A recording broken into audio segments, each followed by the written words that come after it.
Assalamu alaikum, everyone. Exhibition Cadet Sabir Shah here again.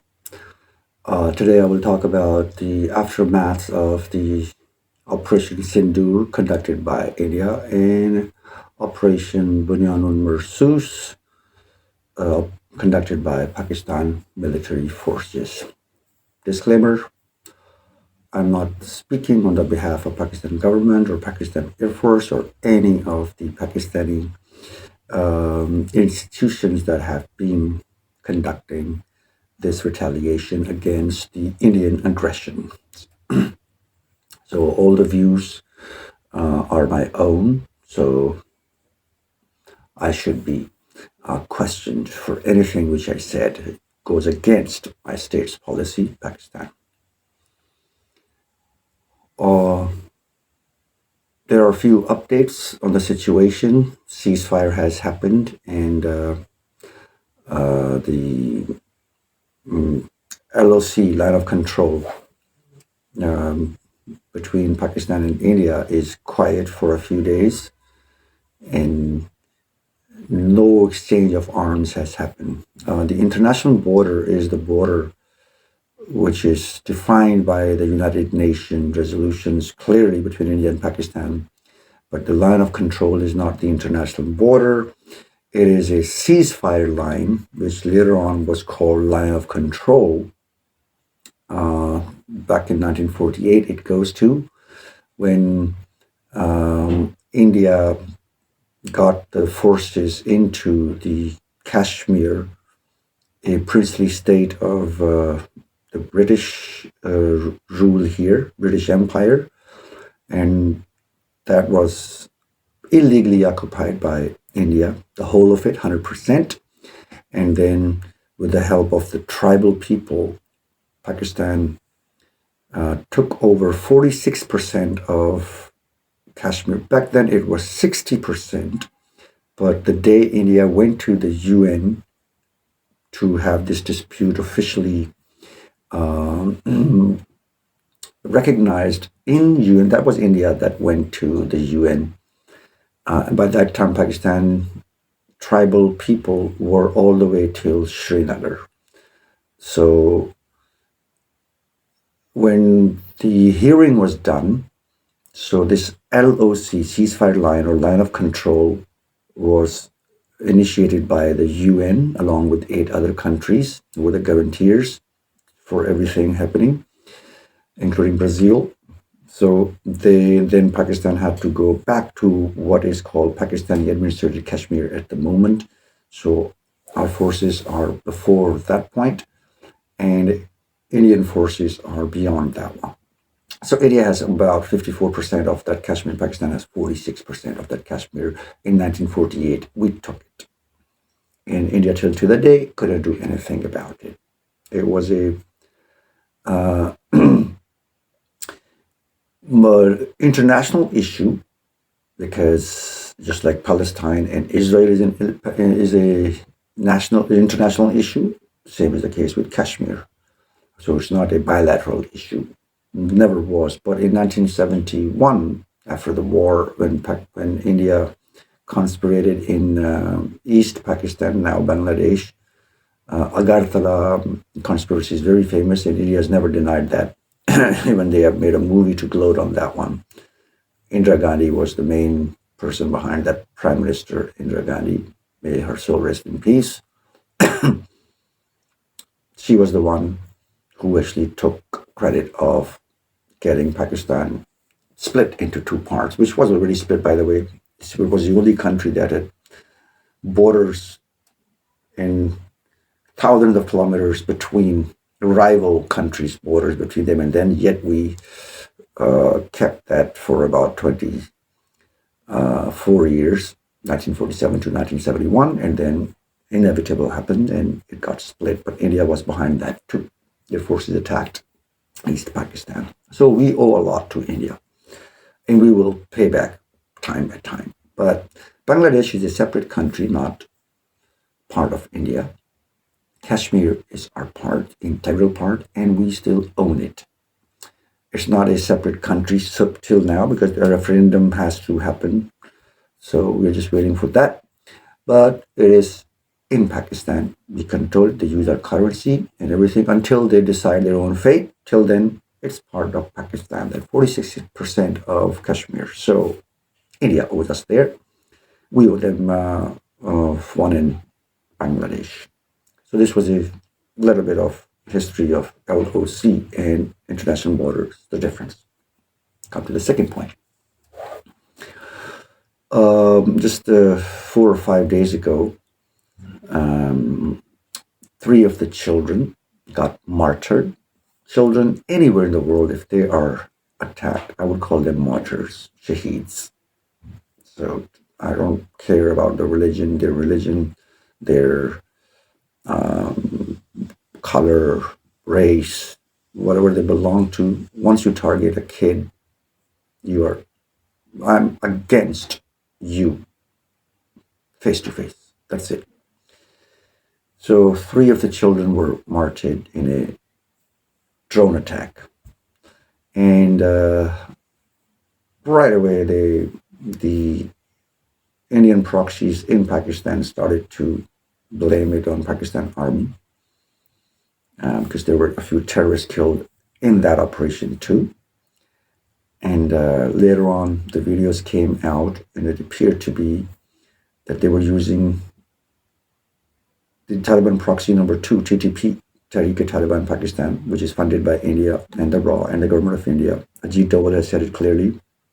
And I'm talking about the politicians, not about their clowns, their puppets, their jokers on Indian media, including Major Gaurav Arya, who was, by the way, sexually assaulted during his training period, and he was kicked out of the army because he was that damaged that he could not continue his services. Yes, that's the reality behind his termination from the Indian military. He claims that he was buried under a glacier on Siachen. He was a short course person. I mean, his job was not to be in the field, so you cannot be buried under Siachen glacier. And then he says he got the respiratory problem, so he couldn't. He was medically boarded out, and that's why he had to leave the military, the Indian Army. No, that's a real story. He was sexually abused. And this happened to everyone can see the news, even all the international European embassies, they issue warnings for their women to be safe in India because you're going to be raped. They raped Israeli women with a bat handle. Imagine that. And that woman could not even go to the hospital because the hospital said, nope, we can't take foreigners in, whatever the situation was. But that's what they're famous for. And my Pahalgam false flag attack conclusion video, I already summed up that was also done by the Indian Army. That's my point of view. You can disagree. You have the right to disagree with that. Now, right now is the time of digital cameras and technology. So Pakistan military reacted right away and showed what the TTPs were doing 3-4 days ago, literally getting a kid in front of them and putting a gun on top of his shoulder and shooting and literally shielding them behind the children's. So it's very difficult for Pakistan Army to military forces. It's difficult for them to deal with this kind of situation, but it's doable. They know how to save their people. In Jafar Express, we have seen that they have taken out all the people safely.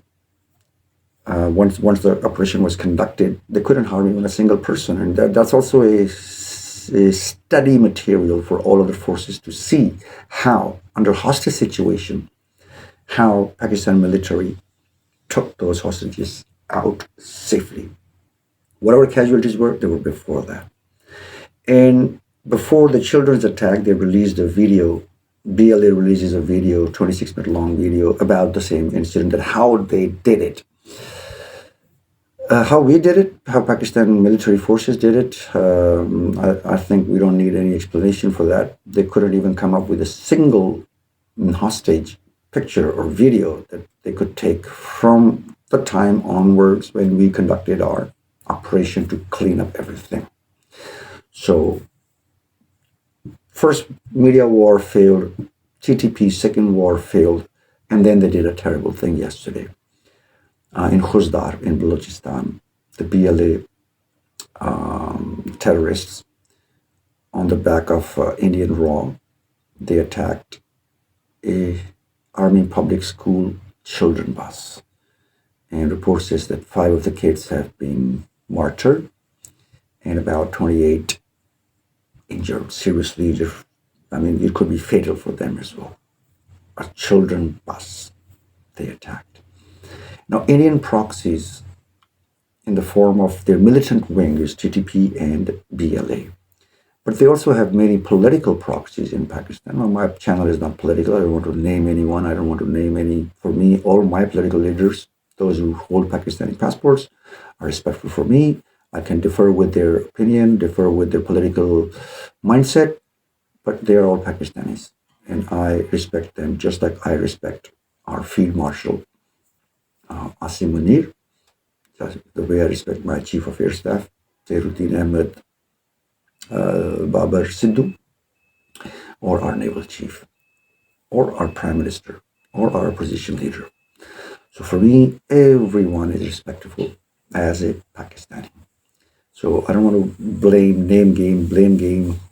But what I'm saying is the proxies, and how do proxies work? They work differently. They would work directly, they would pay you and they would tell you, okay, go ahead and try to spread this anarchy in this country. And that's a different issue. Some are indirects. Those who don't know, those who think that, well, this is what is happening around, and they are so convinced by, brainwashed by the media, social media, that they believe in everything. So I'm not talking any names, any parties, nothing, but the political proxies of India and Pakistan, which could be anyone at any time. If there's a government in power, the opposition probably would be indirectly involved with Indian agenda. Reverse the roles. The opposition back then, ruling party now. Now the opposition could indirectly be involved with Indian agenda. So I'm giving the full leverage to my fellow countrymen. But if you think out of the box, the proxies, political proxies of India and Pakistan. So they are saying this Khuzdar killed kids bus attack is done by Pakistan military. So Pakistan military has no advantage of doing that. Just like we had no advantage of doing Pahalgam. For any incident that happens, you have to see the beneficiaries. And beneficiaries were Indians. They won the election in Bihar in Pahalgam attack. Now here, do Pakistan needs to create this kind of collateral damage or false flag operation? No, we don't need that. We have enough evidence from Jafar Express, from BLA terrorists which we have caught, from the international transactions that we have caught through various international platforms, including FATF, how they were funded. We have enough proof to get it to the UN. And the second thing, what India has done, actually I would blame the US for that. See, before the Afghan war in 2001, before that one, the most famous war was the Gulf War, which at least I've seen in my life, right? I'm not talking about the Vietnam War before, because I was not born even then. So I'm talking about and the Soviet-Afghan War. These were full-fledged wars because both the countries were recognized by the UN. Afghanistan recognized Soviets back then, and Soviets recognized Afghanis back then. So it was an international international borders. They were having a conflict with each other that was announced properly. It was a declaration of war. Keep it aside. War is not the solution, but that. But then is the 1991 Gulf War, when the U.S. invaded, along with the allies, 28 allies invaded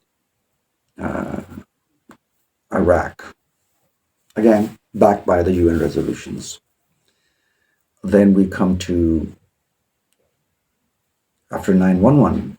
What they did in Afghanistan is what India is doing since then, trying to do at least. What did the US do in Afghanistan along with ISAF or ISAF, and not NATO, that's NATO plus, about 43 countries were including in that one. And they attacked Afghanistan without being backed by UN resolutions. It is totally illegal invasion in Afghanistan. And Tony Blair and Mr. Junior Bush, they already admitted, confessed to these two attacks, Iraq attack after 9/11 and Afghanistan attack. They had their own political reasons, they did that.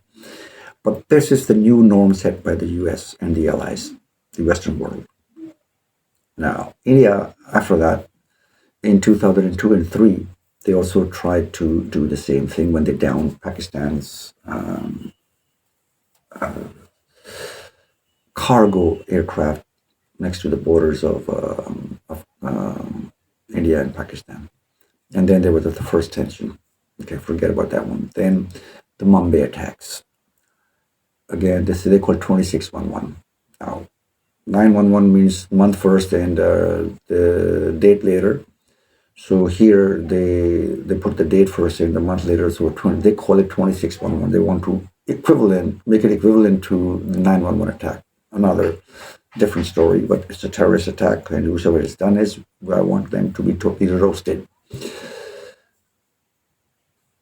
So that was the second time, and their forces were right next to Pakistan, and they wanted to attack Pakistan. And then that was the cricket diplomacy of General Musharraf, and he went to watch the match in Mohali, and things happened, and Indian took the forces. I don't know what happened back then, but I know about 1983 when, again, Indian forces tried to, 1986, sorry, when they wanted to attack Pakistan. There were about 500,000 forces stationed right next to Pakistani border. When General Ziaul Haq, he went to India in 1997, I think, and talked to Mr. Rajiv Gandhi because he had to come state to state.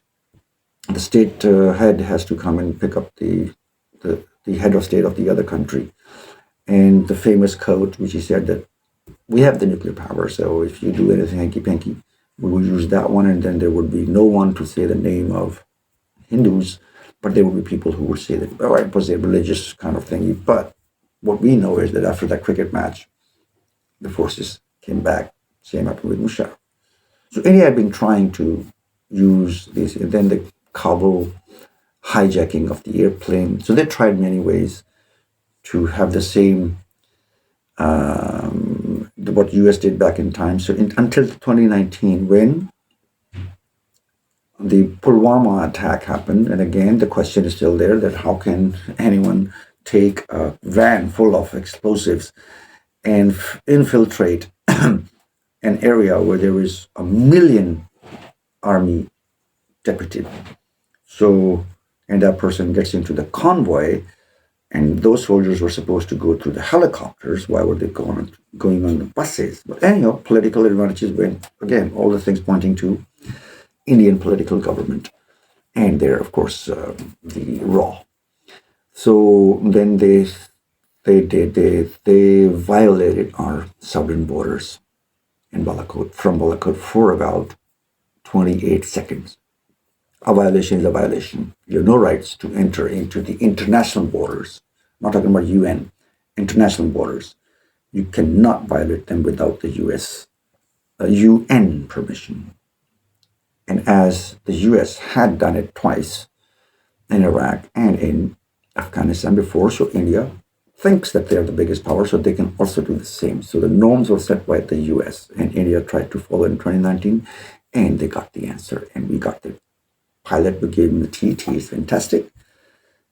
Down there, 2 of the aircrafts, and 1 India down by themselves. So now 2025, the Halgam attack. In between these two, some of the insurgents coming from Afghanistan into Pakistan, we did the same. We violated their airspace in terms of missiles, and drones or whatever technology we used and killed the insurgents coming into Pakistan. Then Iran, I don't know, the stupid of them, they tried to play a game on Pakistan, dropped some of their ballistic missiles into Pakistan, and Pakistan did the same, and we went into them and taught them a lesson. Norms already set from back in times from the US.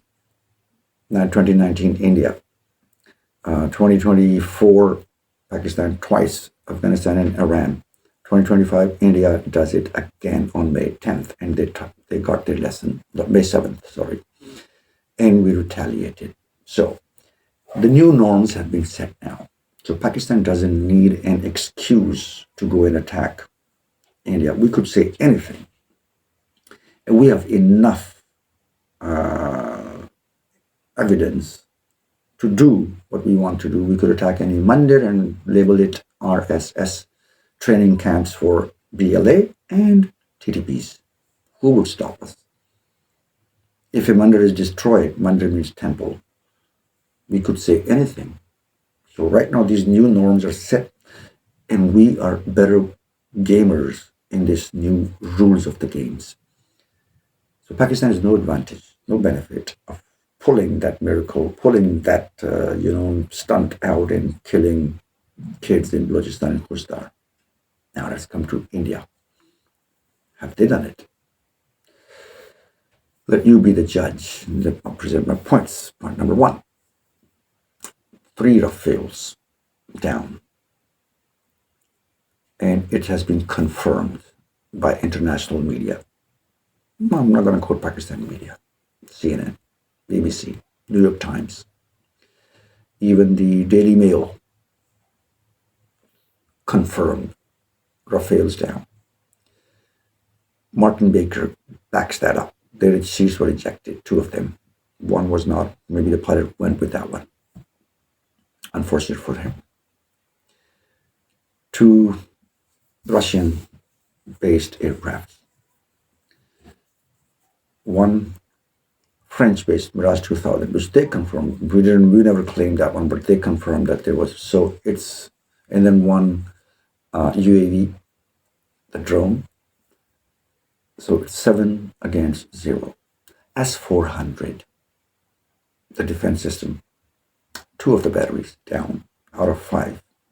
Initially, my report was 1 out of 4, now 2 out of 5. They received 5, and they've ordered 2 more. They've already ordered 8, but they got 4 initially, now the 5th, 2 initially, then 3 more, 2 more, then 1 more, and now they're asking for the remaining ones as soon as possible. Why? Because previous 2 are gone. And 128 checkposts along the international border, from Sialkot all the way till the coastal area.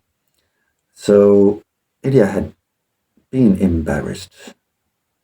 I mean, they took everything on, I would say, on their back, not on their chest, and it hurts them. So their air force is crippled, because when Pakistan conducted May 10th, not to talk about May 7th, when we retaliated and downed all these things which we claim. May 10th, when Pakistan did the attacks on India, not even a single aircraft flew. Not even a single aircraft flew. Not even a single air-to-air surface missile was fired, because there was no flying in the air. They were blind, because 70% of the electric grids were hacked and they had no electricity even. So they know our might. They know Pakistan is much more advanced than their, because it's all about latest technology now. They can't harm us through military, through drones, through their ballistic missiles. We have answered to everything, and we have shown we do. So how do you harm your people, to your rivals? Khuzdar, kill the kids, soft targets. This is what they've done. So for me, India is the beneficiary. They have done it. What will Pakistan government do in order to retaliate to this thing? We hold the rights to answer them in any domain to put a war on us, whether it be media, whether it be the proxy war, whether it be the conflict between military forces. We have the rights to reply, and we will. These 4 or 5 kids who gave their lives, their blood is not going to go in vain. Pakistan will retaliate. Rules of the game have been changed. The way you hurt us, we will hurt you 3 times more. This is Pakistan military doctrine had been changed. It's triple R. 3 responses: military, army, navy, and air force. It's 4R now. And the fourth one is the domain you attack us, we attack you in the same domain. And we would not accept anything like the way you want to it. Hopefully, peace would prevail. If it doesn't, Pakistan has nothing to lose. It's the Indian people. They have to think about themselves. So that's all for today. Thank you very much. See you next time.